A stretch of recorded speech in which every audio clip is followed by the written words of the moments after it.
बोरा लटकाए दिन भर गलियों में भटकता रहता।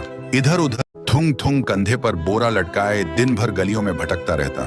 इधर उधर पड़ी प्लास्टिक की बोतलें और पुरानी चीजें उठाता रहता। फिर शाम को उन्हें बेचकर 2 वक्त की रोटी कमाता। थुंग थुंग अपनी बीवी और बच्चे के साथ एक टूटी हुई झोपड़ी में रहता था। गरीबी इतनी थी कि कभी कभी नमक रोटी भी नसीब नहीं होती थी। भूख मिटाने के लिए पेड़ों के पत्तों का सहारा लेना पड़ता। फिर भी थुंग थुंग ने कभी चोरी का सहारा नहीं लिया। एक दिन थुंग थुंग थका हारा श्मशान के पास बैठा था। शाम ढल चुकी थी और हवा में जले हुए लकड़ों की बू थी। तभी उसे मिट्टी के नीचे से हल्की सी रोशनी चमकती दिखी। वह धीरे से उठा और मिट्टी खोदने लगा।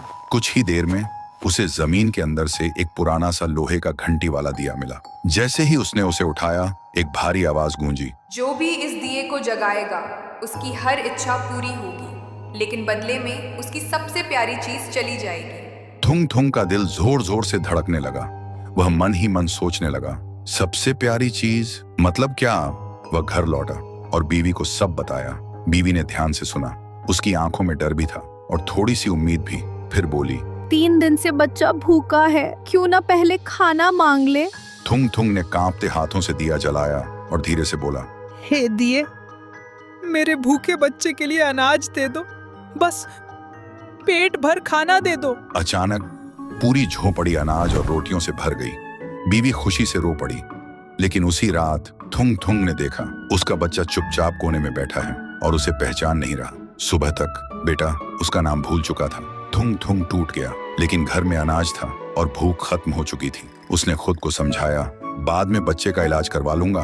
फिर उसने सोचा, एक और बार इस्तेमाल कर लेता हूँ। इस बार उसने मांगा, हे दिए, पक्का मकान और दुकान दे दो। पलक झपकते ही टूटी झोपड़ी की जगह एक सुंदर पक्का घर बन गया और बगल में भरी हुई दुकान खड़ी थी।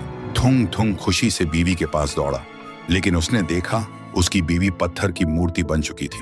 थुंग थुंग चीखता रहा, रोता रहा और कोने में रखा वह दिया हंसता रहा, क्योंकि शर्त वही थी, हर बार सबसे प्यारी चीज खोना। अब थुंग थुंग के पास बड़ा घर था, पर वह पूरी तरह अकेला पड़ गया था। वह रोते हुए पत्थर बनी बीवी को गले लगाकर बोला, मुझे ये अमीरी जिंदगी नहीं चाहिए। मेरी बीवी और बच्चे को पहले जैसा कर दे, भले ही हम भूखे रहे। दिए की हंसी अचानक रुक गई। एक तेज रोशनी हुई। जब रोशनी हटी, न पक्का घर था न अनाज का ढेर। फिर वही पुरानी टूटी हुई झोपड़ी थी, लेकिन सामने उसका बच्चा खेल रहा था और बीवी मुस्कुरा रही थी। थुंग थुंग ने सुकून की सांस ली और उस मनहूस दिए को वापस श्मशान ले जाकर मिट्टी में हमेशा हमेशा के लिए दफना दिया।